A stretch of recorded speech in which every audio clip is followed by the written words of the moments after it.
What's up, YouTube? Big Daddy here. Time for another food review. Today we're at the Dairy Queen and I'm checking out the new Picnic Peach Cobbler Blizzard. This is one of their new summer flavors. It's got golden cookie or peach cobbler pieces.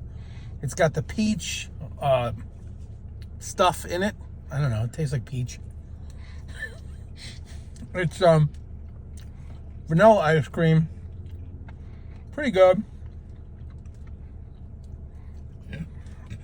The only thing is whatever the peach cobbler cake is, or whatever it is, the pie crust or whatever it is, it's kind of chewy. It's not crunchy. I don't know if it's supposed to be chewy, but it's okay. The peach isn't real strong.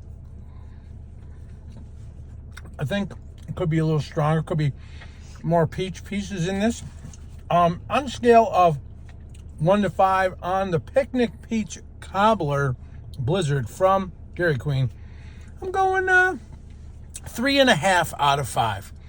And that's pretty much it, guys. If you like this video, give it a thumbs up, hit subscribe, tap the notifier bell so you know when the next video comes out. And remember, before you take the first bite, you got to stuff it in your pie hole. We are out.